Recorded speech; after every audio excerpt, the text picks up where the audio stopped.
हाय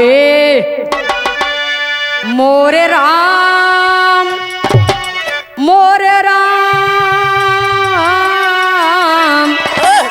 ए भोले जोगिया हो राम।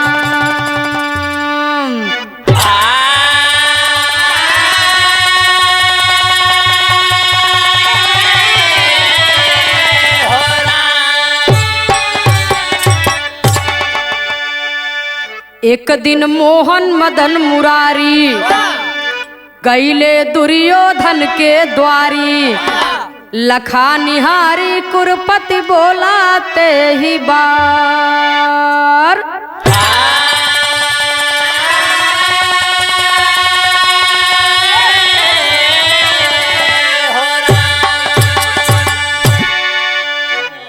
बिरहा सुने वाले बड़े भैया, ये हिंदुस्तान का धरती है। यह जगह पर देवी देवता जन्म लिए, संत महापुरुष विद्वान जन्म लिए, बड़े बड़े विद्वान बड़े बड़े भगत जन्म लिए, तो बड़े बड़े घमंडी यही धरती पर पैदा भय। लेकिन जब जब घमंडी यह धरती पर पैदा भयन, उनकर घमंड तोड़े बड़े भगवान के यह धरती पर स्वयं आना पड़ा। बिरहा महाभारत से मिलेगा। कहानी कांड तमाम आप लोग सुनत रहा थी। अपने जमाने की यह एक ही कांड ही रहा। मुरली मनोहर भगवान श्री कृष्ण कन्हैया एक दिन राजा दुर्योधन के दरबार में पहुंचे। दुर्योधन अपने सिंहासन पर विराजमान भगवान कन्हैया के देख के कहत ही का। बिरहवा में एक लाइन तर्जवा मास्टर साहब।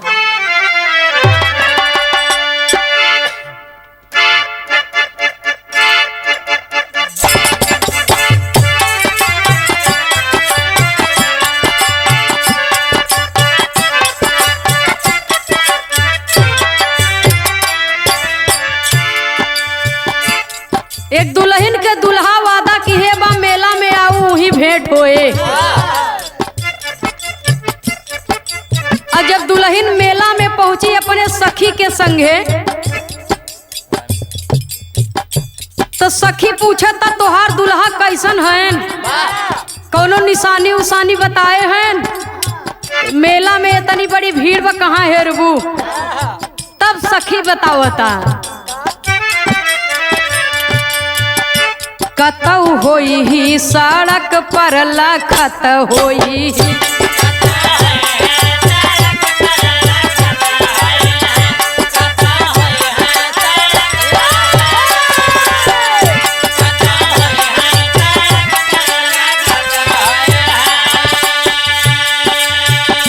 कतऊ होई ही सड़क पर लखत होई ही।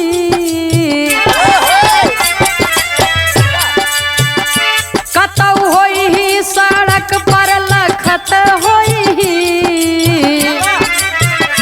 गले डाल के रुमलिया।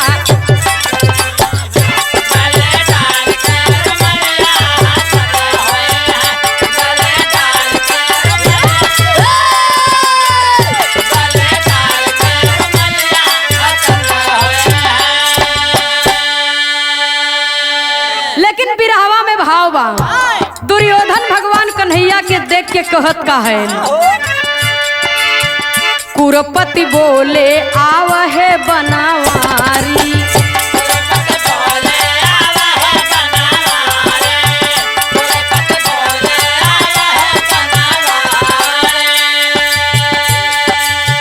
हे ढेर दिन पर देखा ना दुआरी, ढेर दिन पर देखा ना समाचार बतावा मुरारी।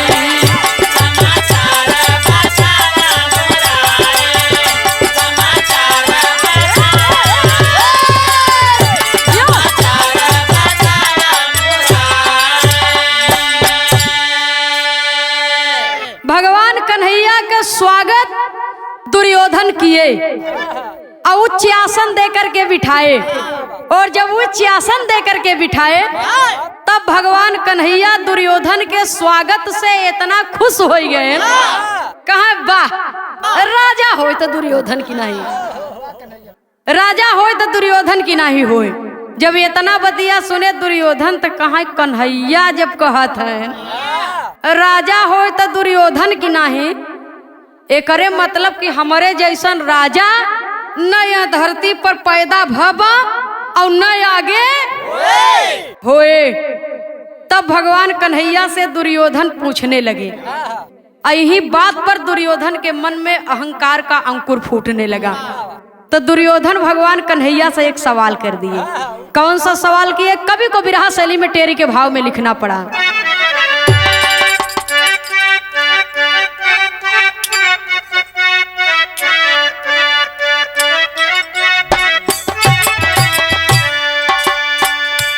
रामा रामा रामा रामा यार मोरे रामा बता जा हमसे आज बतिया।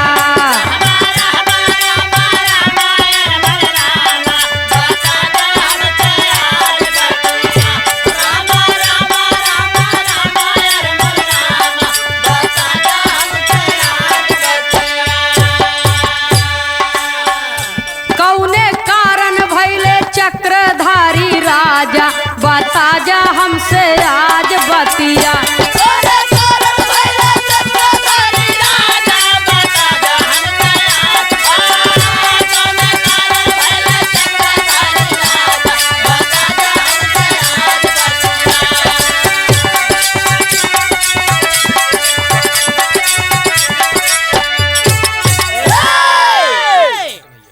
कहाँ कन्हैया ये दुर्योधन सुनिए ध्यान लगाई जी।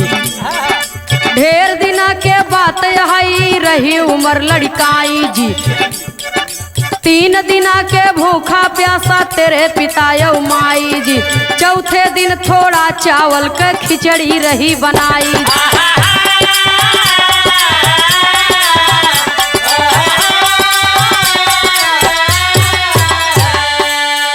परसी गई 3 ही थार, परसी गई 3 ही थार।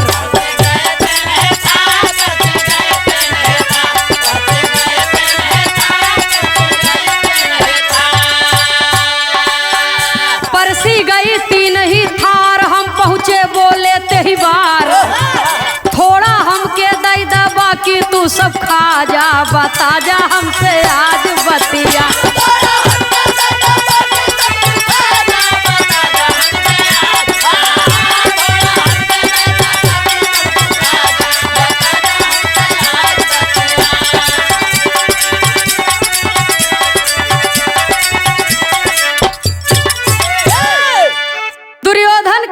भगवान अगर हमारे जैसन राजा ये धरती पर नहीं पैदा भ राजा होय तो दुर्योधन की नहीं, तो कृपा कह के ही बताई दे कि हम इतना बड़ा राजा कैसे बन गए, चक्रधारी राजा मैं कैसे बन गया।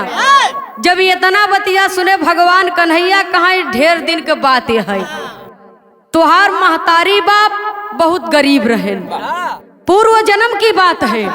महतारी बाप बहुत गरीब रहे, खाना का इंतजाम न हो पावे, और दिन भर भिक्षा मांगे तब संझा की कभो कभो भूखे सोवे के पड़े पानी पी के। अब ऐसे काफी समय बीत गया। एक समय ऐसा नहीं आए कि 3 दिनों तक लगातार भिक्षा मांगे लेकिन कभो कतो कुछ पौबे न किए, और जब कतो कुछ नहीं पाए तो 3 दिनों तक तू सब भूखा प्यासा रह गए। चौथे दिन तुहार पिताजी कहीं से थोड़ा सा चावल और नमक पाएन, और जब लई के आयन घरे तो तुहार माई चावल या नमक डाल के खिचड़ी बनाई। दाल उहो न खाली नून या भात, आज चावल नमक डाल के खिचड़ी बनाई तो 3 जगह खिचड़ी परसी गई, और तब तक हमहू पहुँच गए। भूख बड़ी तेज लगी रही, हम ही कहा कि थोड़ा सा हमके दे दे, बाकी जौन बचे तू सबे खाई ले। जब इतना बतिया सुने तुहार महतारी बाप कहा एक तो 3 दिन के बाद हम सबे खुद ही पाए है, तब से तोहया दे दे जाए कि दूसर दुआर देखे।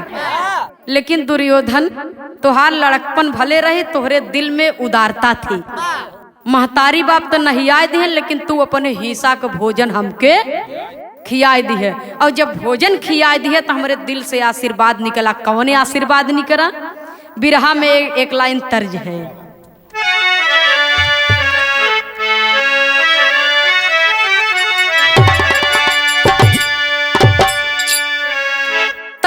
लाइन वही है, गौवा के पिछवरवा चांद जब निकले, अरे धीरे धीरे नदिया किनार चली अइहा। लेकिन बिरहवा में भाव बा,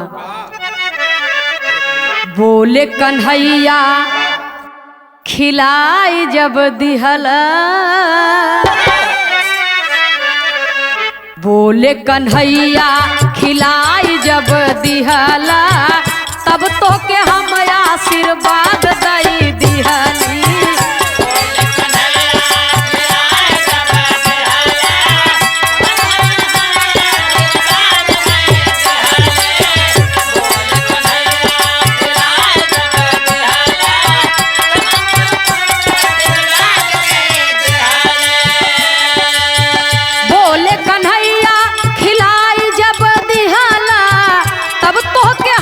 आशीर्वाद दई दिहली। हमरे क्षुधा के बुझाई जब दिहला, खुशिया में तोहके आबाद कई दिहली।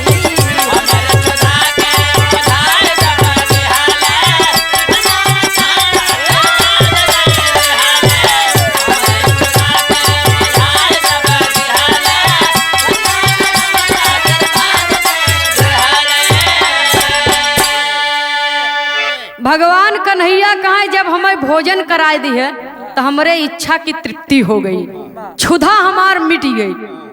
जब भूख या क्षुधा मिट गई हमार, तब हम तोके आशीर्वाद दे दिया कि जा बचवा राजा हो जा।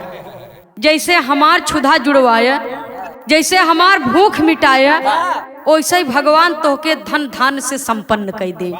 जब इतना बतिया सुना दुर्योधन, तब मन में अहंकार बाबू जब धीरे धीरे चरम सीमा पर होए लगा, तब दुर्योधन भगवान कन्हैया से कह रहा है कि हे भगवान कन्हैया, अब हम भंडारा फानब। कहाँ भंडारा फनब, कहाँ कहाँ आप नहीं 56 करोड़ अहिर न्योतब, 56 करोड़ यदुवंशी न्योतब, पूरा विश्व न्योतब, और सब आए के भोजन करही। भगवान कन्हैया कहाँ काहे झूठे कहत है, कहाँ खियाई तो तोहके तब दिया जब हम कंगाल रहे, हमारे लगे कुछ नहीं रहा। अब तो हमारे खिया सब कुछ बा, अब हमके खियावे में का रखा बा। जब इतना बतिया सुने बाबूजी भगवान कन्हैया तो कह रहे हैं, क्या कह रहे हैं, बिरहा में एक लाइन तर्ज है मास्टर साहब।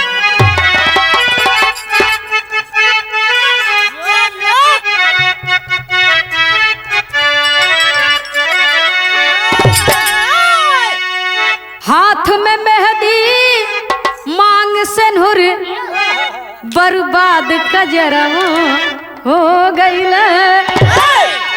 लेकिन हमरे इलाहाबाद का गवैया गावे, अरे कथरी तोहार गुनऊ जानई, कथरी तोहार गुनऊ जानई, जे करई गुजारा कथरी में।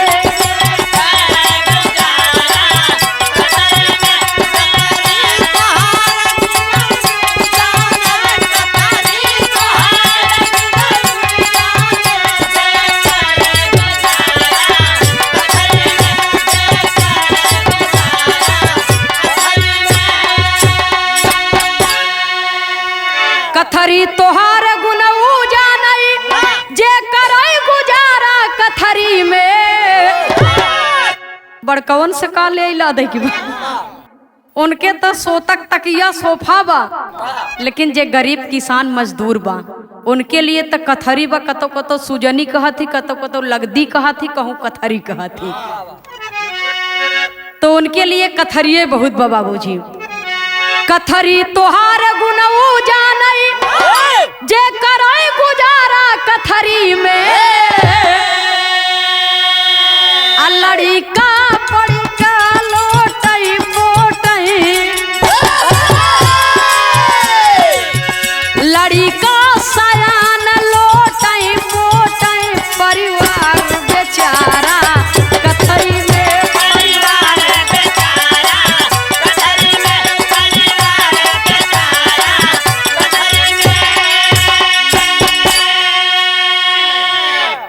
बिरहा के अंदर कवि को संकेत करना पड़ा।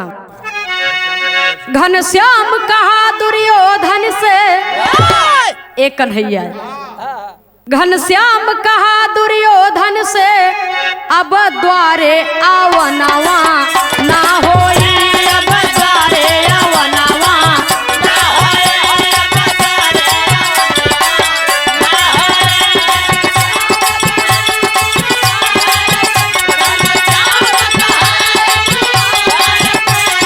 द्वारे आवनवा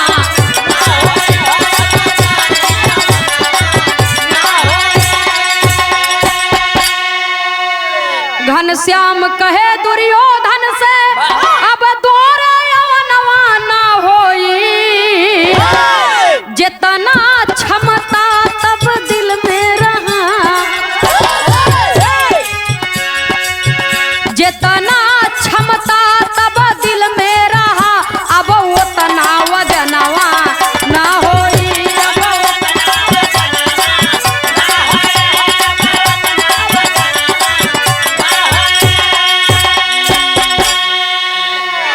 जब ये तना बतिया सुने दुर्योधन, भगवान कन्हैया कहाँ सुना, वह समय का बात कुछ और रही।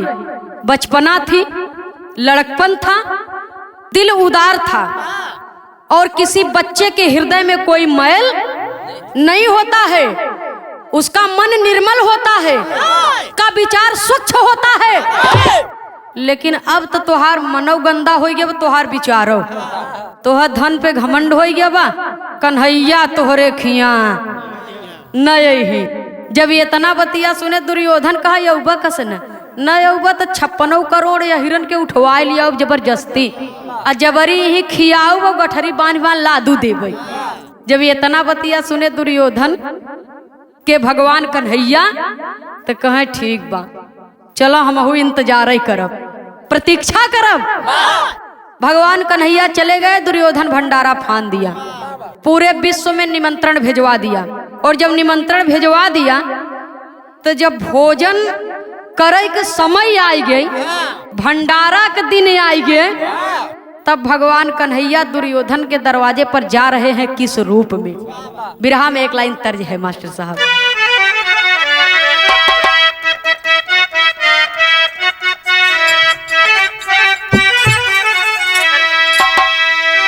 अरे दरवाजा खुला छोड़ी आई, कोनो दुल्हन अपने दुल्हा के कथा बतावता, कहीं बड़ी जल्दी जल्दी भूखायु जाती, बड़ी जल्दी से पियासो लग जाते, सेवा करत करत थक जाई थे।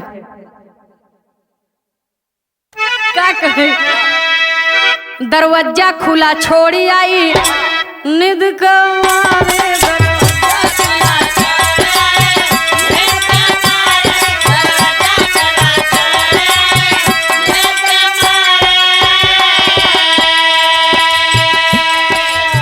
रात मोर सैया,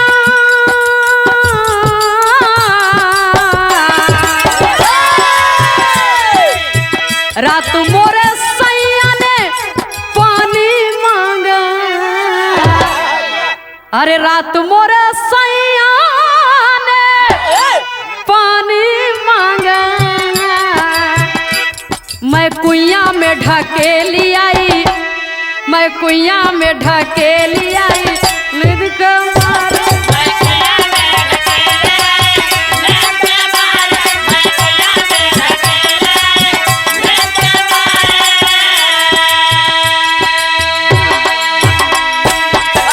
लेकिन बिरहा में भाव है, कहना है, भिखारी बनके आई गए, भिखारी बनके आई गए मोहन दुआरी,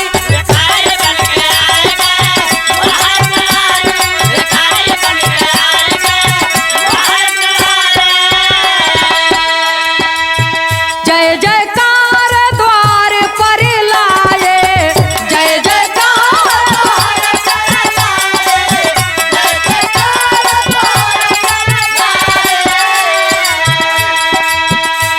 अधिकारी तब से धाई गए मोहन दुआरी,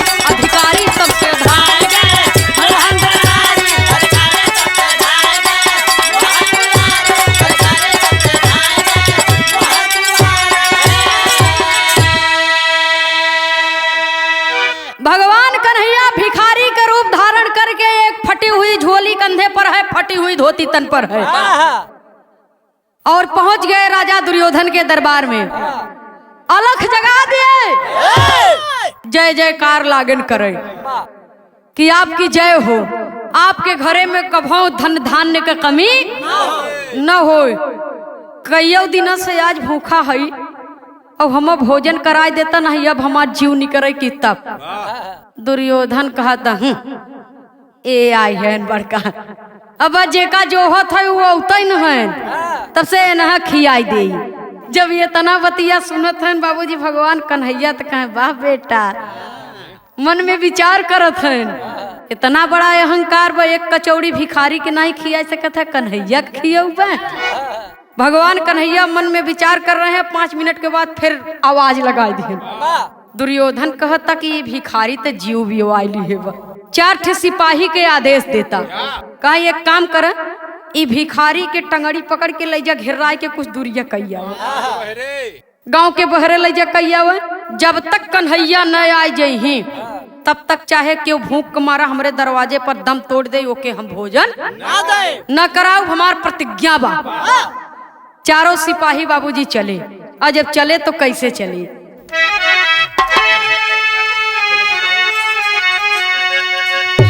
अरे चलो सिपाही कही के बतिया पीटा मुरली वाले के, अरे राम चलो सिपाही कही के बतिया पीटा मुरली वाले के, अब पैर पकड़ के काफी दूर घसीटा मुरली वाले।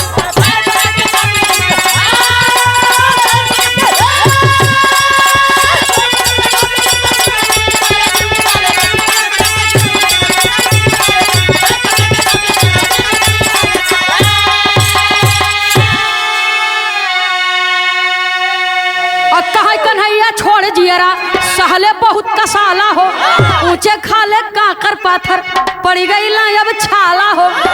अरे बाप रे खेहुना गेठुना फूटा मुरली वाले के, कपड़ा ऊपर पड़ा लहू के छीटा मुरली वाले के।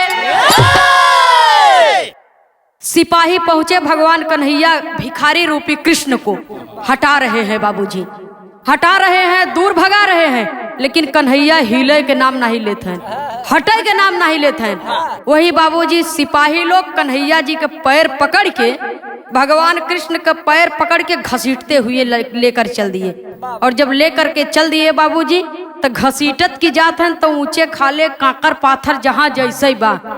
अभी थोड़ी देखत हैं कि यहाँ गड्ढा बा, तेना कोरा से उठा ले, घिरावत की लेके चला जाते हैं, राजा का आदेश बा। और जब लेकर के चले जा रहे हैं बाबूजी तो भगवान कन्हैया के काकड़ पाथर के रगड़ से खेहुना गेठुना फूट गए। और जब खेहुना गेठुना फूट गए, कपड़ा के ऊपर बाबूजी लहू के छींटा पड़िए। और जब लहू के छींटा पड़िए तब भगवान कन्हैया कह रहे हैं, क्या कह रहे हैं।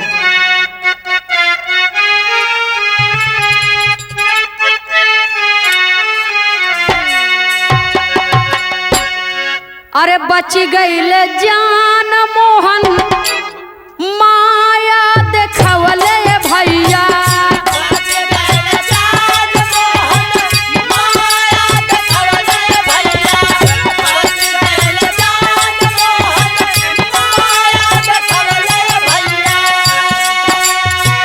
आपन उल्टा हाथावा घुमायते ही बार,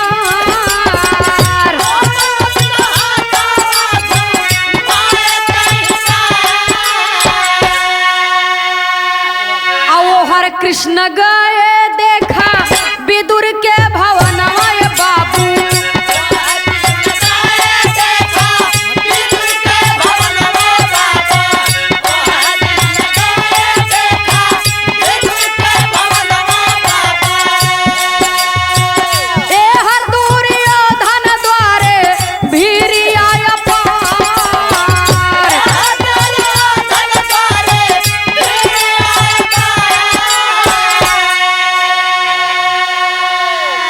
भगवान कन्हैया कहा ये भैया हमार जिंदगी छोड़ दे, हम बिना खाए मर जाब, हमके मंजूर बा, लेकिन राजा के दरबार में भोजन मांगे बदे न आओ। सिपाही लोगों को दया आ गई और कन्हैया को उसी बेहोशी की हालत में छोड़ करके चले आए। और इतना कह करके कन्हैया जी जब बेहोश हो गए तो सिपाही लोग उनको छोड़ करके चले आए। और जब चले आए तब भगवान कन्हैया अपन माया फैलाए दिए। एहर दुर्योधन के यहाँ भीड़ बा, ओहर भगवान कन्हैया जाते हैं अपने भक्त विदुर के यहाँ। तो होत का बा, अरे कहा दुर्योधन वही भोजन न करैबै केहू के,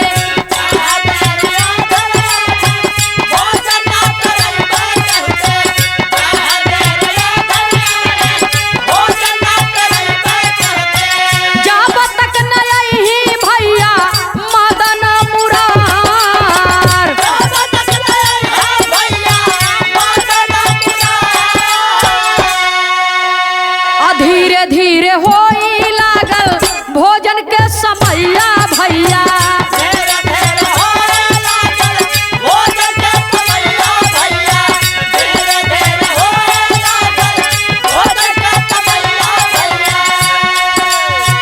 झूठे सब लोग तब माँ जावे हाहाकार।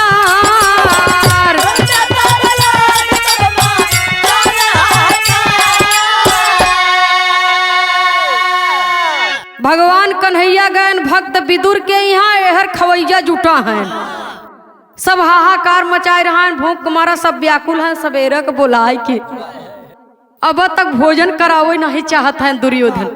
लागत अब बेमतलब के ऐसे बुलाए लिए हैं, झूठे न्योता दे कि हमारे सबको मजाक उड़ावे बदे। एहर भगवान कन्हैया जब विदुर के यहाँ गए तो विदुर भगवान कन्हैया के सच्चा भक्त रहे। विदुर के यहाँ बड़ी गरीबी रही। विदुर कहीं गए थे कुछ काम से, विदुर के दुल्हन घरे में रहे और उनके तन पर एक साड़ी, जब नहाए के वक्त हो जाए तो के धोए के डाल दे, नहाए के बाद वही साड़ी पहन ले। जगह जगह फटी बा बाबूजी, वो पे पेवना लगा बा, चकती लगी बा, दूसर कपड़ा लगाए के सिया गबा ऊपर। इतनी बड़ी गरीबी बा और घरे में कुछ खाए के सामान नहीं बा। विदुर की औरत दरवाजा बंद करके साड़ी धोए के डाल दी और नहा रही थी बाबूजी, स्नान करने जा रही थी। और जो ही स्नान घर में बैठी तब तक भगवान कन्हैया पहुंच गए, दरवाजा खटखटाए दिए। विदुर के दुल्हन कहा कौन? कहा हम कन्हैया। कन्हैया? हाँ मैं कन्हैया हूँ, द्वारिकापुरी से चला आ रहा हूँ, बड़ी जोर की प्यास लगी है, भूख भी लगी है। विदुर जी घर पे हैं? जब इतना बतिया सुनिन विदुर के दुल्हन तो भगवान की भक्ति में इतनी मगन हो गई, इतनी खुश हो गई कि खुशी में इंसान सुध बुध खो देता है बाबूजी। या तो दुख में वो अपनी सुध बुध खो देता है, या तो बहुत ज्यादा उसको खुशी होती है तब वो अपनी सुध बुध खो देता है। विदुर के दुल्हन जिस अवस्था में थी उसी अवस्था में जा करके नग्न बदन में दरवाजे को खोल दी। अपनी अवस्था पर ध्यान नहीं दिया, वो ध्यान दे रही है तो भगवान कन्हैया आकर दरवाजे पर खड़े हैं। जितनी जल्दी हो सके उतनी जल्दी भगवान कृष्ण को अंदर बुलाना चाहिए। जा करके दरवाजा खोल देती है। भगवान कन्हैया जब विदुर की औरत को देखते हैं तो नग्न अवस्था है, अपने तन का पीताम्बर उठा करके उसके तन पर डाल दिए। इसलिए पीताम्बर डाल दिए कि भक्त और भगवान का रिश्ता पिता और पुत्र का होता है, और पिता का फर्ज होता है कि हर हाल में अपने बच्चों की मर्यादा की रक्षा करे।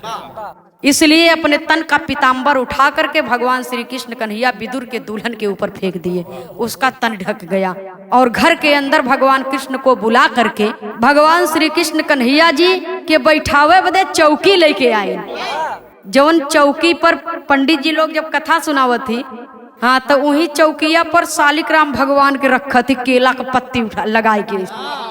वह चौकी लेकर के आई विदुर की औरत, तो चौकी के पेनी तरे पावा ऊपर, पेरुआ ऊपर कह दिन बाबूजी, ओकर पेनी तरे कह दिन। अब भगवान कन्हैया के आगमन के खुशी में उनके कुछ याद नहीं बा, तो भगवान कन्हैया नहीं सोचत हन कि सोझ कैले, जैसे ही उधर दियस वैसे ही बैठ गए। आ जब बैठ गए बाबूजी तो घरे में कुछ बा नहीं, खाली भगवान विष्णु जी की तस्वीर लगी है, मंदिर बनी है बाबूजी, उसी जगह पर केवल केला फल रखा था। और वह केला लेके आइन और ओकर छीलत हईन, तो छिलका खियावत हईन और गुज्जा फेंकत हईन बहरे। अब भगवान कन्हैया प्रेम से खाई रहा है, अजय प्रेम से खाई रहा है, और तब तक विदुर जी आई गए। और जब देखे न अपने दुल्हनी के भगवान कन्हैया के, तक कहत कहाँ है विदुर जी।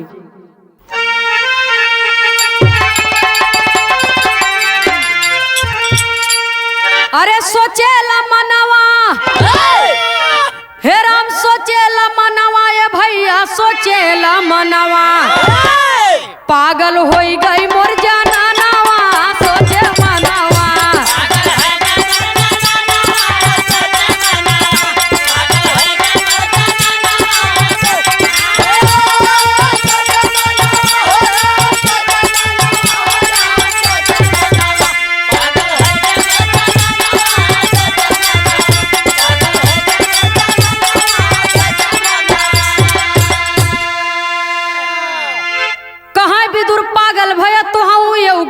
पगलाई, अरे केला के छिलका खाया, उल्टी चौकी पर बैठाई, कृष्ण बोले तब बयानवा, सोचे मनवा।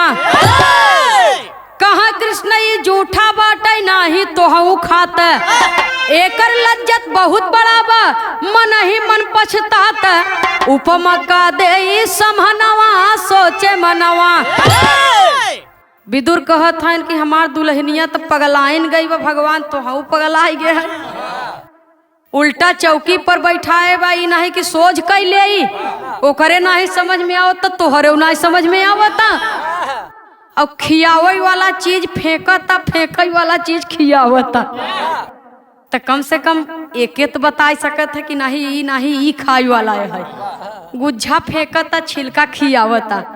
भगवान कन्हैया कहाँ का कही विदुर है आखिरी बचावा, अहो हम जुठार दिए है, नहीं तोह खियाई दे तब समझता कि एकर लज्जत कितना बड़ा बा, इसमें कितना बड़ा स्वाद बा।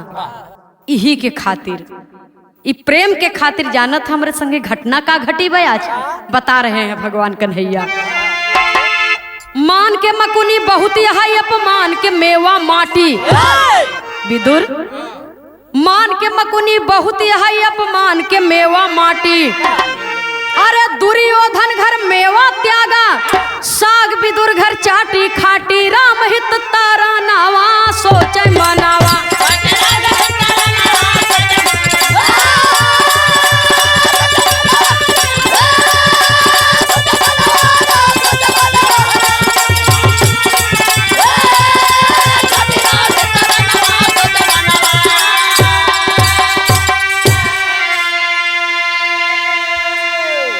कहा यही प्रेम बरे, दुर्योधन घर मेवा त्यागे, साग विदुर घर चाटी, मतलब चखना। मैंने विदुर के यहाँ ये केला का छिलका और ये साग को चख करके प्रफुल्लित हो गया, लेकिन वो मेवा हमारे लिए मिट्टी के समान बा।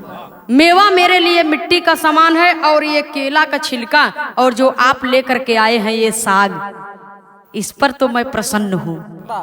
इसको चख करके मैं प्रफुल्लित हो गया और धन्य हो गया। तब ऐसे लोग कहे लागेन कि मान के मकुनी और अपमान के मेवा, कि मान से मकुनी मिल जाए, एक चुटकी मिट्टी मिल जाए, तो वह मेवा से कई गुना बढ़ करके है। अपमान के मेवा मिष्ठान लाख मिले बाबूजी, तो वो मिट्टी के समान है, मिट्टी से भी बदतर है बाबूजी। तो दुर्योधन के यहाँ हम यह प्रेम के भूखा रहे कि उनके यहाँ मेवा त्याग दिया, और आपके यहाँ साग और केला के छिलका पर प्रसन्न हो गए। जब ये तना बतिया सुने विदुर, तो भगवान श्री कृष्ण कन्हैया के चरणों में दंडवत प्रणाम किए, दंडवत प्रणाम किए। प्रभु धन्य है आप जैसे इष्ट को पा करके हमारा जन्म जन्मांतर सफल हो गया।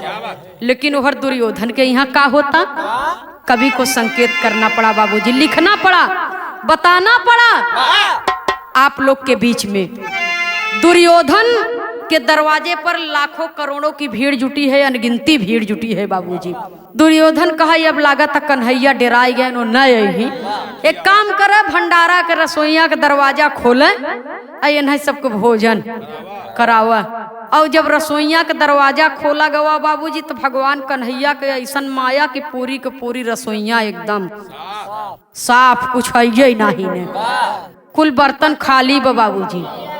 पूड़ी चटनी अचार साग भाजी दही चावल जितना बा सब बाबूजी गायब। कुछ है न बा मास्टर साहब, आ जाओ ऐसा ही बहुत प्रमाण मिलत है भैया हो। और जब कुछ है नहीं न तो जितना नेवतहरी आए रहे सब गरियावत गरियावत दुआरे से चला गए। जा दुर्योधन तोहार नाश हो जाए। कुछ बने नहीं रहे, हमार सबके हंसी हसारत करावे बरे, हमार सबके मजाक उड़ावे बरे। ये तू भंडारा फान है, झूठे न्योता दी है। आज के बाद तोहरे दरवाजे पर हम सब कभो न आओ। जब इतना बतिया बाबूजी कह करके सब चले गए, तब दुर्योधन का एहसास भर कि हमरे मन में अहंकार पैदा हो गया। आज हमारा अहंकार चूर चूर हो गया कि मैं एक राजा और मेरे दरवाजे पर लोग आए और बगैर भोजन के चले जा रहे हैं। एक राजा के लिए इससे शर्मनाक घटना क्या होगी। और विदुर के यहाँ भगवान कन्हैया प्रेम से समय बिताए और द्वारिका को वापस आए। इसीलिए कहा जाता है बाबूजी कि सत्य जो होता है वो परेशान हो सकता है लेकिन पराजित नहीं हो सकता है। आखिरी और अंतिम प्रमाण में कवि को संकेत करना पड़ा।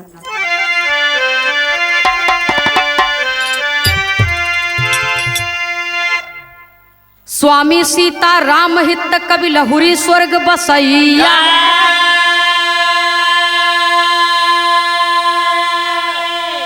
शंकर शोभनाथ विजय के रक्षक शारद मैया। अरे राम बता जा हमसे आज बतिया, नंदनी खेमराज के गाना मोहन साजा। बता जा हमसे आज बतिया।